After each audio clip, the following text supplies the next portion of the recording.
Hello, welcome back. आज हम पढ़ेंगे नरेशन का रूल नंबर। इट इज यहाँ पे आज हम पढ़ेंगे नरेशन।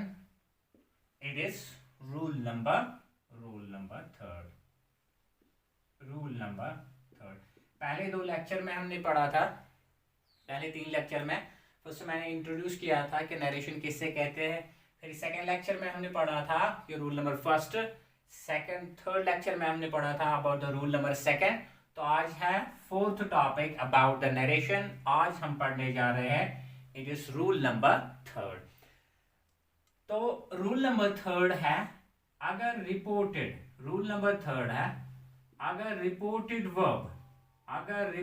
वर्ब किस में होगा, if reported verb is in past simple. And number second, and reported speech, अगर रिपोर्टेड स्पीच जो है वो किस में होगा, रिपोर्टेड स्पीच अगर किस में होगा, यूनिवर्सल ट्रूथ में, यूनिवर्सल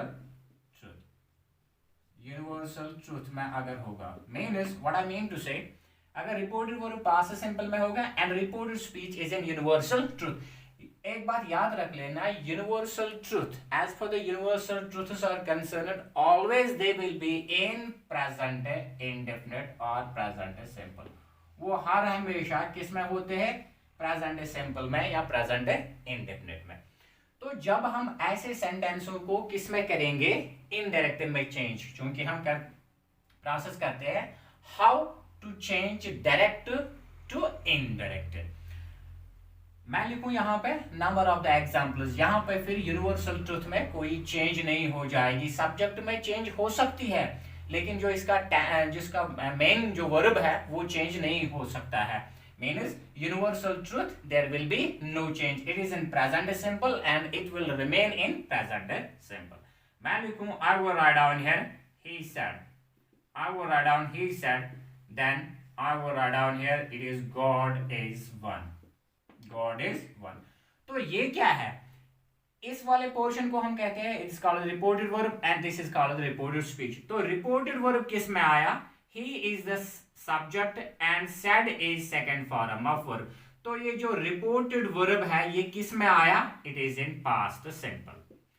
एंड जो रिपोर्टेड स्पीच है, God is subject and is the first form of verb and one is object. क्योंकि जो इज है grammatically, as for the grammatical point of view, this is called actually helping verb. लेकिन यहां पे क्या हुआ है, ये जो इज हुआ है it is used as main verb. यहां पे it is not used as helping verb, यहां पे ये यूज होता है मेन वर्ब। तो नेक्स्ट जो लेक्चर्स होंगे वो मैं आपको बताऊंगा कि कैसे हम फाइंड आउट करेंगे कि ये जो इज है या एम है या वॉज है वायर है, कैसे हम फाइंड आउट कर सकते हैं whether it is used as helping verb और मेन वर्ब। क्योंकि हेल्पिंग वर्ब जो होता है या मेन वर्ब या ऑक्सिलरी वर्ब वो फंक्शन करता है too, sometimes they are used as main verb and sometimes they are used as auxiliary verb. वो हम दूसरे टॉपिक में पढ़ेंगे, कैसे हम फाइंड आउट करेंगे ये हेल्पिंग वर्ब है या मेन वर्ब है। फिलहाल हम यहाँ पे we are talking about the narration change from direct to indirect. तो ये किस में है, ये प्रेजेंट सिंपल में, ये चेंज नहीं हो जाएगा। आई विल राइट डाउन, अगर हम ऐसे सेंटेंस को चेंज करना होता है किसमें, इनडायरेक्ट में, तो किस तरह कर सकते हैं, हम ऐसे कर सकते हैं ही सेड, यहां पे है डबल कामा के बदले दैट, क्योंकि मैंने आपको बताया है कि ये डबल कामा जो है ये रिप्लेस होता है किससे, दैट से, इफ से, वेदर से, टू से and sometimes automatically it is replaced, means we are using no conjunction।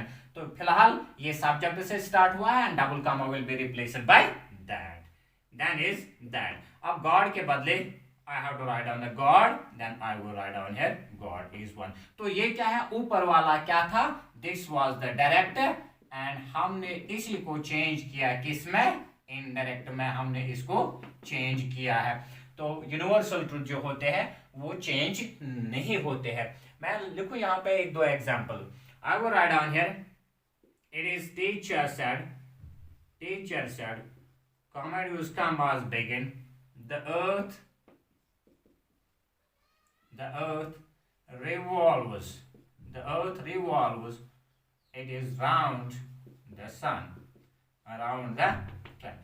क्योंकि यहाँ पे इंग्लिश में बहुत से टॉपिक होते हैं, यहाँ पे मैंने अर्थ क्यों नहीं लिखा, मैंने सिंपली ये क्यों नहीं लिखा earth revolves round the sun, मैंने क्यों लिखा the earth revolves round the sun, क्योंकि यहाँ पे जो होता है, जो हेवनली बॉडीज होती है, यहाँ जो भी प्लैनेट्स है उनके साथ क्या आता है आर्टिकल द, वो तो प्रॉपर नाउन्स है। जिस तरह हमने यहाँ पे सन के आगे डाला द एंड अर्थ के आगे हमने आर्टिकल द डाला है, तो यहाँ पे जरूरी है whenever there will be the sun, earth, moon, stars, you have to use before them, you have to use the article the. चलो ये क्या है, ये डायरेक्ट में एंड ये रिपोर्टेड वर्ब में है, ये रिपोर्टेड स्पीच में, रिपोर्टेड स्पीच दोबारा आया किसमें, यूनिवर्सल ट्रूथ में, तो यहाँ पे भी कोई चेंज नहीं हो जाएगी। मैं सिंपली यहाँ पे लिखूं शॉर्ट फॉर्म, ये टीआर मैंने लिखा short form of teacher, I will right out here teacher is said double comma is replaced by that, then I will write down the earth revolves, the earth revolves, I will write down here round the sun, क्योंकि यहाँ पे इस universal truth ये present simple में होता है, ये present simple में ही रह जाता है इनडायरेक्ट में भी। तो एक और एग्जांपल मैं यहाँ पर लिखूं, I will write down here number of the examples so that these very examples will help you to make the concept more clearer to you. एक और एग्जाम्पल मैं लिखूं यहाँ पे, I will write down here she said, I will write down she said, I will write down here she said, I will write down here 2 plus 2, I will write down here make 2 plus 2 make 4। तो ये भी क्या है, ये भी universal truth में है, ये किस में है, ये डायरेक्ट में है। तो मैंने आपको पहले ही कहा कि जो the portion of the sentence that is in double comma consider the speech is in direct, वो डायरेक्ट में होता है, तो हमें इन इनडायरेक्ट में इन डबल कॉमा को रिमूव करना है। तो इसका आंसर है शी सेड डबल कॉमा के बदले that and then I will write down here 2 plus 2 make 4। तो शॉर्ट में मैं यही कहूंगा कि जो रूल नंबर 3 है, रिपोर्टेड वर्ब अगर किस में होगा, पास्ट सिंपल में होगा, रिपोर्टेड स्पीच किस में होगा, यूनिवर्सल ट्रूथ में, तो ऐसे सेंटेंस फिर चेंज नहीं होते हैं, वो अनचेंज्ड रहते हैं। उसका जो मेन वर्ब है वो प्रेजेंट सिंपल में होता है, वो हमेशा प्रेजेंट सिंपल में ही रहते हैं। तो हमने आज का टॉपिक यहीं पे थोड़ा सा मैं रिकैप करूं about the first 2 this lectures. तो फर्स्ट टॉपिक जो मैंने आपको पढ़ाया था, जो रिपोर्टेड वर्ब होगा वो अगर किस में होगा, वो अगर पास्ट सिंपल में होगा and reported speech is in present simple, तो वो प्रेजेंट सिंपल के सभी जो प्रेजेंट के 4 पार्ट्स है, present simple, present continuous, present perfect and present perfect continuous, उनको जब हम चेंज करेंगे वो ऑटोमेटिकली किस में हो जाएंगे चेंज, पास्ट सिंपल के 4 में। पास्ट के जो 4 पार्ट्स है, present simple will be changed into past simple, present continuous past continuous, present perfect past perfect and present perfect past perfect continuous। And जो रूल नंबर 2 है उसमें हमने पढ़ा था कि रिपोर्टेड वर्ब अगर पास्ट में होगा तो रिपोर्टेड स्पीच भी अगर पास्ट के 4 पार्ट्स में होगा तो उसको क्या होगा, जो पास्ट सिंपल में होगा वो पास्ट परफेक्ट में चेंज हो जाएगा, past continuous will be changed into past perfect continuous, past perfect no change and past perfect continuous no change. ये पहले 2 रूल से। एंड जो आज का टॉपिक था, आज हमने पढ़ा रूल नंबर 3 ऑफ नरेशन। इसमें हमने रूल क्या था, कौन सा था कि अगर रिपोर्टेड वर्ब पास्ट सिंपल में होगा, रिपोर्टेड स्पीच यूनिवर्सल ट्रूथ में होगा, उसमें कोई चेंज नहीं हो जाएगी। That was about today's topic. उम्मीद करते हैं कि आपको ये टॉपिक पसंद आएगा and you have learned something from it. Thanks for watching.